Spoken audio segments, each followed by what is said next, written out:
और प्रत्यावेदन इसलिए जरूरी है कि सरकार इसमें बीच का ही रास्ता निकाल लेती है। ऐसा नहीं है कि जो घर बैठे हैं उनको बुला बुला के ज्वाइनिंग लेटर देगी, ऐसा कुछ नहीं है। जो भी प्रत्यावेदन जाएंगे उस पर विचार होगा, सरकार उस पर रास्ता निकाल के अपना, चाहे वो कोर्ट के माध्यम से, चाहे जहाँ वो अपना सहमति पत्र देगी।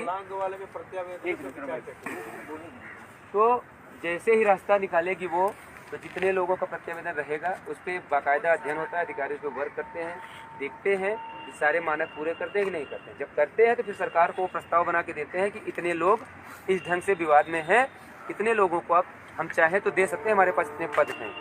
तो मैं इतना कहूँगा, देखिए किसी से जो लोग नहीं भी आ पाए हैं वो हमारे दुश्मन नहीं, हमारे हैं तो भाई ही। नहीं समझ पा रहे हैं, हो सकता है कि किसी क्या बोलते हैं कथित बुद्धिजीवी कहते हैं ना अपने आप को, वो लोग बुद्धिजीवी लोगों ने भड़काया, करे मत जाओ यार, कुछ नहीं होगा, चुपचाप अपना खेत जोतो, तो घास काटो, चारा बालो, ये सब करो। हो सकता है उन्होंने बता दिया कि जहाँ कमा खा रहे हो वो करो, उन्होंने बहकाया होगा। अभी सुबह नहीं, रात में एक जो धीरज सिंह जो आखिरी चयनित अभ्यर्थी है, मेरे पास फोन आया था। हाँ, इनका वो रूम पार्टनर है, मेरे पास उसका फोन है। जब नोटिस घर पे गई है ना तो उनका फोन आया था। जानते उनका जवाब क्या था कि भैया कितने लोगों को भेजी गई? मैंने कहा जितने लोग गलत तरीके से गए हैं।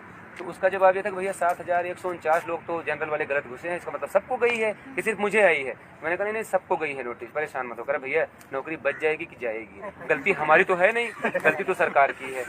हमने ये तो नहीं कहा कि हमको जबरन नौकरी दो। तो देखिए वो सब जान गए हैं कि खेल क्या होना है। लेकिन देखिए जिसको भी नौकरी दी है वो भी हमारे दुश्मन नहीं है। उनके घर का भी चूल्हा जले, उनके घर में भी खुशियाँ आए, उनके घर भी अच्छे से चले, उनके में माँ बाप के सपने होंगे, उनके भी होंगे, उनसे हमें कोई एतराज नहीं। लेकिन ऐसा सोच वो लोग नहीं रखते। हाँ, ऐसा वो ना रखें यार, फर्क दिखना चाहिए। हाँ भाई, वो भी मेहनती हैं, वो भी काम है, कोई दिक्कत नहीं है। वो भी मेहनती है, उनके साथ भी ऐसा होता है। जैसे पिछली बार ही हुआ, ओवरलैपिंग की वजह से वो लोग बाहर हो गए 6000 लोग, तो बाद में उन्होंने धरना प्रदर्शन किया, मेहनत किया। हमारे लोगों की तरह नहीं सोचा कि चुपचाप घर बैठो, कुछ नहीं हो सकता। उन्होंने कहा कि कैसे नहीं हो सकता, हम ले लेंगे। आए, इकट्ठा हुए, ले लिया। तो उनको मिल गई, आपको भी मिल जाए, किसी को बाहर करने की जरूरत नहीं है। जितने हमारे लोग हैं आप उनको रख लो सिस्टम में, सारे मानक पूरा करते हैं। बस इतनी हमारी सरकार से डिमांड है और हम लोग उस पर बात भी कर रहे हैं। प्रदेश अध्यक्ष जी से जो बातें आप लोगों के सामने होती हैं, उसके अलावा भी जो हम लोग बात कर रहे हैं, जो बीच का रास्ता निकालने की कोशिश की जा रही है कि सर इतनी सीटें हमारी हैं, पिछली भर्ती में 22,000 सीटें हैं। उन्होंने पूछा, हम लोगों से खुद पूछा कि आप ऐसा कोई रास्ता बताओ जिससे सारा समाधान निकल आए। सारे समाधान निकालने का क्या है कि कोई नाराज ना हो। सबको संतुष्ट करना तो बहुत मुश्किल है, लेकिन कोई ऐसा रास्ता बताओ जिससे मैक्सिमम लोग संतुष्ट हो जाए तुम्हारे। हमने कहा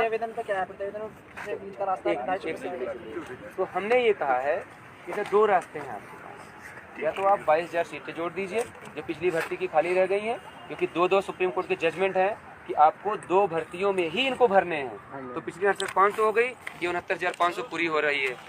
तो अब आपके पास मौका नहीं है कि आगे इसको जोड़ेंगे, इससे अच्छा इसी में जोड़ दीजिए, सारे लोग संतुष्ट हो जाएंगे, सबका हो जाएगा। दूसरा रास्ता ये हम लोगों ने ये बताया है, जिसपे उन्होंने एग्री भी किया कि ठीक है, इस पे हम विचार करेंगे। हम लोगों ने कहा कि जितने प्रत्यावेदन आ रहे हैं सारे 60 और 65 कट ऑफ के ऊपर हैं और ये आपके पावर में है कि आप जो है अपॉइंटमेंट दे सकते हैं। तो सर इस पर विचार करिए कि जितने प्रत्यावेदन हम लोग सर अधिकारियों के साथ मीटिंग में देंगे उस पर जो है विचार किया जाए। तो प्रत्यावेदन के लिए भी वो एग्री है कि आप उसको भी ला के हमको दीजिए कि कितने लोग हैं जिनको जो है जो कट ऑफ 60-65 कट ऑफ के ऊपर हैं और सिलेक्ट नहीं हो पाए।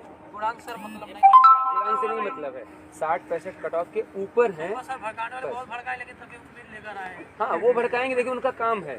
देखिए एक चीज़ बताऊँ आपको, जो संख्या में आपके बराबर नहीं होता है। आप एक छोटा सा उदाहरण लीजिए, आप अपने गांव में देख लीजिए कि अगर कोई 2 घर है किसी बिरादरी का, तो आपका सामना खुल के नहीं करने आएगा, वो आपके लोगों की मदद लेगा आपको हराने के लिए। आपके जो अड़ोसी पड़ोसी होंगे उनके पास जाएगा, आपके खिलाफ भड़काएगा कि यार वो तो बहुत बुरा आदमी है, तुम्हारी ऐसे बुराई कर रहा था, समझ रहे हैं? तो वो आपको ऐसे तोड़ेगा, तो वैसे वो तोड़ने की कोशिश करें, उनको छोड़िए। तो मैं इतना कहूँगा, जैसे कुछ भाई बहन ऐसे हैं जो किसी दूसरे की जगह पे आए हैं, जैसे आप हैं अपनी मिसेज की जगह पे आए हैं, आप अपनी बहन की जगह पे आए हैं, तो अपने भाई की जगह पे आए हैं, ठीक है। लेकिन ऐसा भी कोई साथी होगा जो आपका बहुत क्लोज होगा लेकिन नहीं आता। देखिए लाइव वीडियो अगर कर रहे हो तो उसको मत करिएगा, लेकिन कोशिश ये